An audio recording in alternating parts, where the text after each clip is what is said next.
I'm 60 and I tried modern cooking. When I say modern cooking, I don't just mean following a recipe.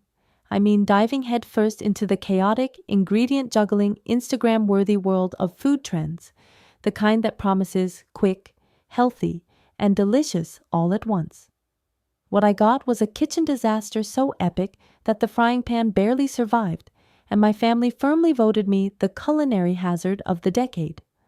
It all started last weekend when I decided to impress my family with an exotic dish I discovered online. Quinoa stuffed avocados with a drizzle of pomegranate molasses and a sprinkling of microgreens. Sounds fancy and healthy, right? It was supposed to be simple, but, as my kitchen can attest, simple and me are often distant acquaintances. The first challenge was the quinoa, an ingredient I'd only heard about but never actually cooked. The recipe said to rinse it under cold water to remove bitterness. Easy, I thought. But half my kitchen ended up soaked because apparently squeezing rinsing into a tiny colander while holding a bowl was harder than it looked. And then boiling quinoa felt like an experiment in steam explosions. I swear grains were flying like tiny rockets. The cat fled the scene, clearly not a fan of the newfangled cooking chaos. Next came hacking into the avocados. Now, I consider myself reasonably skilled with a knife, having chopped vegetables for years.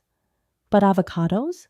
Those slippery little devils proved to be the Mount Everest of my culinary journey.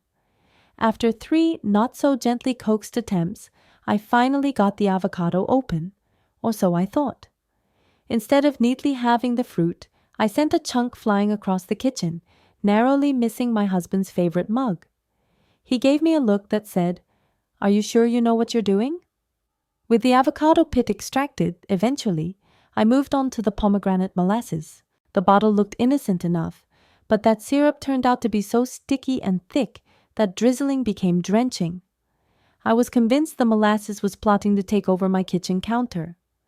At one point, it slipped through my fingers, splattering onto the stovetop with the subtlety of a paintball. Meanwhile, the frying pan, bless its non-stick soul, was warming up to its fate. According to the recipe, I was supposed to saute some garlic to infuse the oil. I respected garlic, that much I knew. But when I threw in the minced cloves, the whole pan erupted in smoky drama. The smoke alarm screamed like a banshee. Neighbors probably thought my kitchen was on fire, and I waved my dish towel wildly as if trying to tame a wild beast. Not one to be discouraged, I quickly grabbed the fan and opened every window, turning the kitchen into what resembled an avant-garde wind tunnel. Meanwhile, my family appeared in the doorway, some coughing, others laughing, all utterly uneasy about what was unfolding.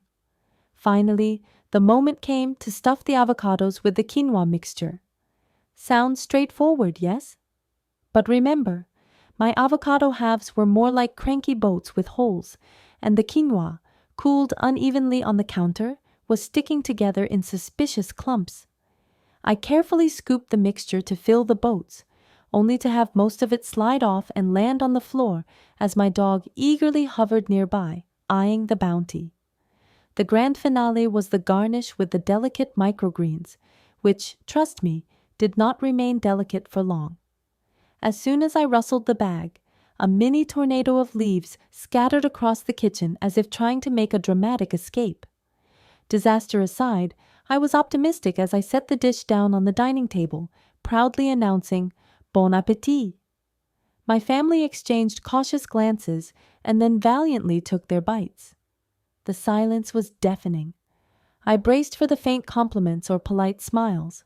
Then my husband coughed, cleared his throat, and muttered, "Well, it's certainly unique."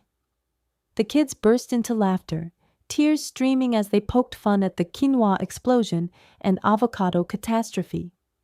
Our dog, of course, was the real winner, happily gobbling up every crumb on the floor. In the end, my modern cooking adventure ended with one battered frying pan, a slightly singed kitchen counter, and a family photo filled with smiles and the best kind of memories, the ones where laughter was the main ingredient. Since then, I've learned a few things. Modern cooking may be trendy, but caution and preparation are priceless. Also, Investing in a fire extinguisher is sage advice. Most importantly, even when the kitchen turns into a chaotic circus, the experience and a hearty laugh is worth every spilled grain and scorched pan. So here I am, 60 years old, still determined to improve, but now armed with humor and perhaps a couple of pizza menus on speed dial. Because sometimes the best recipe for a happy life is a pinch of laughter, a dash of humility, and maybe just ordering takeout.